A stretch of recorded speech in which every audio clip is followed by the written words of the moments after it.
de vida isso.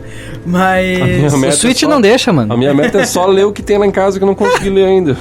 Mas tem... Eu acho assim, ela pega um perfil assim de leitor mais voraz. As pessoas leem muito, cara. Sabe, fala que brasileiro não lê, mas lê muito, sabe? O Wattpad tá aí com prova disso. Tanto é que agora ele tá encontrando uma forma de lucrar.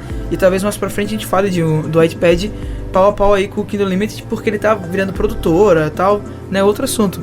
Mas tu vê aí no Wattpad, então trazer esse público pro Kindle Unlimited, realmente o preço talvez um pouco salgado, mas se tu lê bastante, talvez valha a pena, e se tu lê muita coisa, material técnico. Isso eu digo por experiência, tem muita coisa que são livros de R$40, R$30, sabe? E se tu lê muita coisa assim, vale a pena. Você pega um perfil que tá na universidade, ou tá constantemente fazendo, né, estudando. Fora a assinatura de revista também, porque tu tem acesso a super interessante, exame, se eu não me engano. Que são as leituras rápidas, né? Isso. E revista... boas, super interessante. Não, eu digo assim, a revista a gente quase não encontra mais tanto, mas, cara, a revista hoje, qualquer revista é R$20, 20, R$30. Qualquer revista fininha ali e tal, é isso daí. Só que vai se adaptando, né? Por exemplo, tem muito livro técnico que tem muita imagem. E não fica gostoso ler coisa com imagem no Kindle, sabe? Mas nesse iPad aí dá. Tu pode ler no iPad, verdade. Mas o iPad não é bom pra ler, cara. Pior é que não. O iPad é bom, mas tu falou uma parada muito certa, não? Qualquer tablet, Peter, é bom pra ler coisa com, tipo, PDF, coisa com imagem, é verdade. Sim. E daí a gente entra em outra parada, que é o quadrinho. Sabe, que outro, a gente fala de livro, leitura, pensa só em livro. Mas, por exemplo, aqui tem o Cosmic, que foi feito em 2016. O Comixology também. Tem o Comixology, tem os próprios Marvel e DC que liberaram, né? Acho que a DC, ela tem uma forma de assinatura aqui. A DC, ela... O Grupo Omelete tinha lançado um serviço de streaming ali. Desculpa te cortar. Não, eu não lembro do nome, pode... Então, mas aí entra uma parada muito... Social Club, não? Social Comics. Mas olha só, ele é muito interessante que ele fica bem uma Netflix pra quadrinhos quando eles se vendem, sabe? Porque ele tem diferentes planos, ele tem plano pessoal, família, kids, e ele foi criado em 2015 e hoje ele conta com principais editoras do mês, sabe? Tem a Dark Horse, tem a JBC, tem a Mitos, HQM, Nemo, então tu pode ler offline, pode criar conta gratuita. É acessível? Como é que é? Não pesquisei o preço. Ferrei. Tchau. Uma outra dúvida e questão que começa a surgir, já que a gente tem, nesse momento, tudo que a gente falou aqui, tantos players, tantos serviços de streaming e tudo mais, é como esses caras vão faturar com esses serviços, né? Só a assinatura, até que ponto ela vai ser suficiente para bancar esses serviços? A proposta, afinal de contas, é essa, né? Qual que é o grande diferencial, né? Além de você ter o on-demand, você não tem comercial, publicidade, nenhum tipo de publicidade. E é interessante a gente pensar de como a publicidade mudou nos últimos anos em função da internet. Hoje você... tomando como exemplo o YouTube ali, né? Se antes o desafio para nós era 30 segundos, o YouTube tem aquele desafio ali de em 5 segundos fazer o cara não pular, né, o anúncio. E como que você faz isso, né? Quantas vezes a gente faz isso, não pula o anúncio, né? Tem que chamar muita atenção. Trago pra mesa também, talvez isso pode mudar o perfil dos streamers, eu acho que daqui a alguns anos, pode demorar um pouco, mas talvez em algum momento esse mercado pode colapsar. Muita concorrência e chegar num momento que vai empurrar os preços, vai estagnar os preços, porque se você subir demais você não tem assinantes. Enfim, a gente tem um desafio talvez para esses caras que também faturar. E às vezes eu fico pensando, né?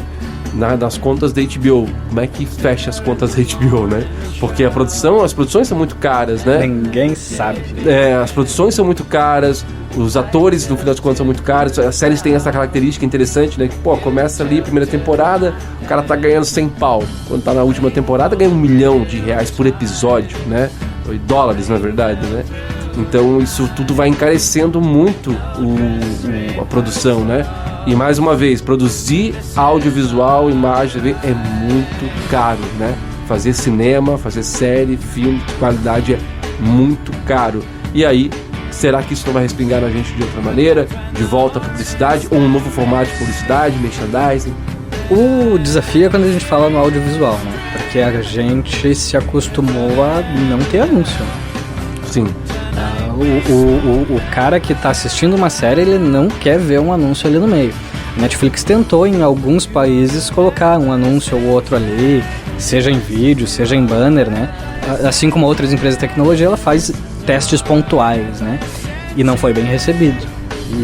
E a ideia meio que, ali naquela época, ficou para trás. Agora, quando tu vai para outras mídias, que não é só de série, de filmes, aí nasce oportunidade, né?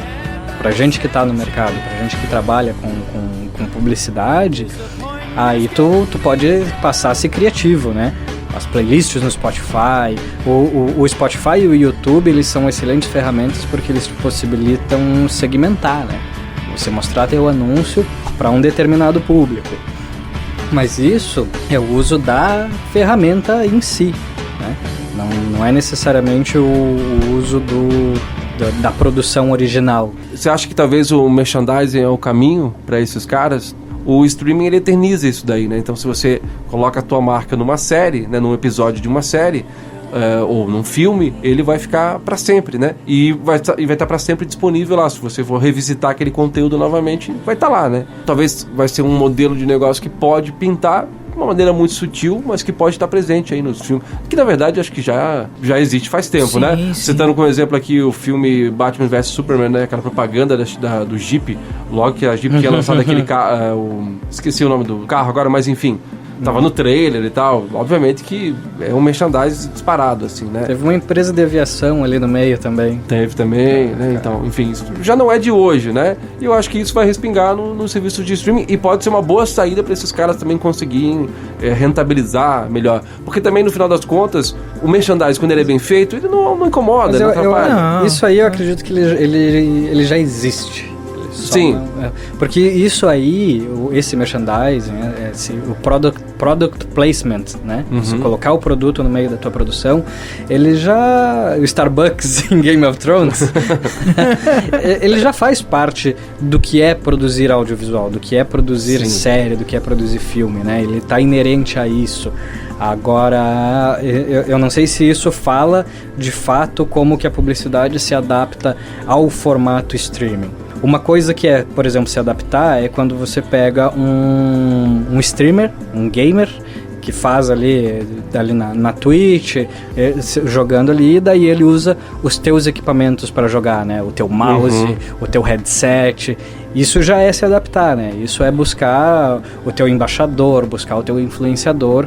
Isso aí é uma maneira que você tem de aproveitar essa nova onda, esse público que é segmentado e que é bem específico para você.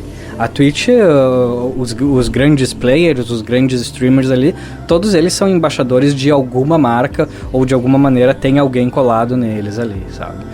Então aí é um caminho, né? A outra é, às vezes, você mesmo utilizar esse serviço de streaming para produzir conteúdo, para usar ele como anúncio pro teu cliente, sabe? O Spotify com playlists personalizadas é um exemplo disso. Ou o simples fato de você poder fazer um vídeo institucional e anunciar ele direcionado para um público específico via YouTube. É uma adaptação que você está usando uma plataforma de streaming para continuar trabalhando. Eu acho que o desafio da publicidade é realmente entender, e também das próprias empresas, como que ela entra quando você está falando aí da Netflix, quando está falando do Amazon Prime. Quer ver uma coisa? A Crunchyroll faz um negócio que é bem doido, porque a Crunchyroll ela tem um modelo pago. Você é assinante, você vê a Full HD ali, sem comercial, sem nada. Okay. Mas ela tem o sistema gratuito dela. Você pode assistir tudo que está no Crunchyroll de graça, com um delay maior, você não vê o episódio no dia de lançamento, você não pode ver em HD, e você tem anúncio. Só que é um anúncio maluco de 3 segundos que entra no meio do teu episódio e vai embora. Tipo Jequiti, assim. Isso, eu ia falar agora. É doido. Nem vou te dar o ser de velho. Jequiti é jovem.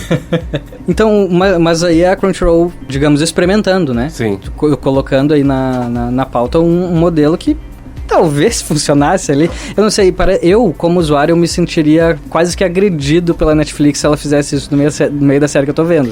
Mas porque aí são pontos e pontos. Você pega uma série super tensa, sabe? Aquela cena de dor e drama, e de repente passa um batom.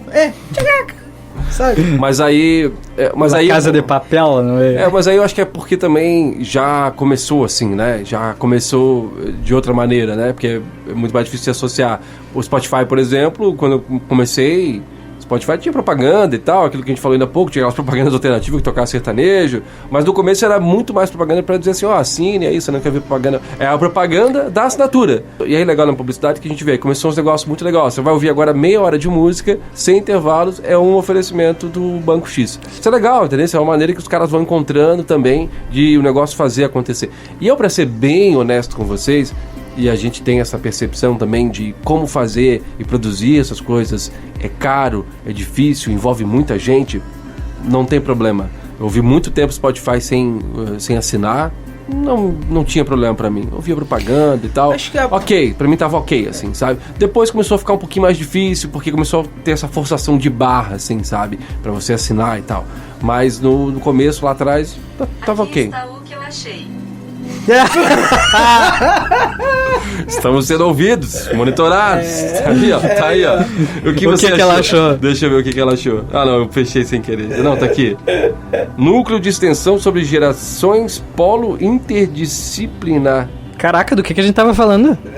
Vai bater o FBI, tô falando, cara. Aí, Tá vendo lá? Tá aí, aqui, ó. Ok, Google. Ok, Google. Tchau. Mesmo sendo publicitária, a primeira pessoa que não defende publicidade sou eu, porque eu sei como é que funciona as coisas. Se ela é bem feitinha, ela não gera tanto incômodo que nem os 5 segundos do YouTube, que é extremamente chato, porque às vezes tem coisa que não tem a ver com o teu perfil, se for É mal chato que você tem que direcionada. clicar. Exato.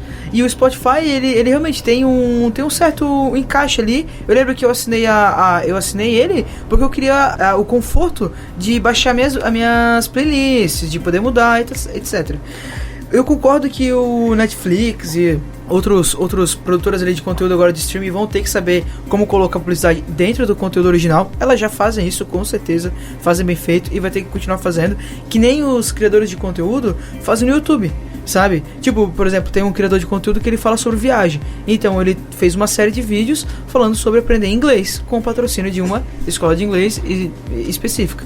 Então aquilo tem totalmente a ver com o conteúdo dele, é interessante pro público, eu acho que vai continuar isso, sabe? Vão patrocinar uma série que tem a ver com, sei lá, Gossip Girl, sabe? Não, né, que já é antiga, mas entende? Um negócio de roupa, um negócio de joia, vai colocar lá, porque as pessoas vão querer usar aquilo. E tem outra parada também que o streaming gera, que é dado, sabe? Então a gente não falou sobre isso até agora, isso rende outro podcast, mas o que será que eles fazem com os nossos dados? Né? Uhum. Quantos dados que eles têm sobre todos esses usuários que usam? Eles não podem vender isso? Usar isso de outra forma? Sabe? Vender a publicidade de uma maneira extremamente específica? Isso que você falou é importantíssimo, porque tudo isso que a gente está falando, quando a gente vai para o mercado de publicidade, rádio e TV, que sempre foram os dois grandes meios, nunca conseguiriam e nunca vão conseguir entregar dados tão exatos e precisos como esses caras, né? Então, você tem uma audiência muito mais bem qualificada, você entende muito melhor quem é a sua audiência e aí você vai para a segmentação de onde eu vou anunciar, onde eu vou botar minha marca, não vou, para onde é que vai minha grana e para onde é que não vai, né? E retém atenção, sabe? Porque você exato. tá vendo uma série e, de novo, eu vou fazer uma série para jovens aqui. Então todo o vestimento da série, as músicas que tocam na série, tudo isso ele pode vender como publicidade, se tu for pensar. E daí tu pode vender para aquelas marcas específicas que falam do público de 15 a 19 anos de tal país, porque sabe como consome. O doido é que ninguém leu os termos de serviço antes de aceitar aquele negócio, né? Então, se o Facebook vazou teus dados, meu amigo, Já era. Paciência, cara, porque Cara, tu aceitou. Eu já desisti, tá? Google, tá lá, minha vida é tua. Eu já desisti. Mas, gente, isso que a gente tá falando da publicidade é falar um pouquinho também do futuro, já imaginando assim como que esse mercado vai se comportar no futuro. O que nos reserva aí nos próximos meses, próximos anos para esse serviço de streaming? Boa parte disso a gente já falou aqui, expectativa, o lance dos games é um negócio que a gente realmente tem muita curiosidade até, né, de saber como que essas ferramentas de game via streaming vão funcionar, né? Até porque a gente tem essa curiosidade tecnológica, né, de como que esse processo vai funcionar. Deixa eu perguntar pra vocês também como isso vai refletir na nossa maneira de consumir hoje em dia, sabe? Mas não apenas a questão de como esse produto chega até a gente, que nem a on-demand, stream e tal, mas como as pessoas, essa geração de agora, encaram o consumismo, sabe? De não precisar mais ter a posse de algo. Eu tenho um carro, eu tenho uma bicicleta, eu tenho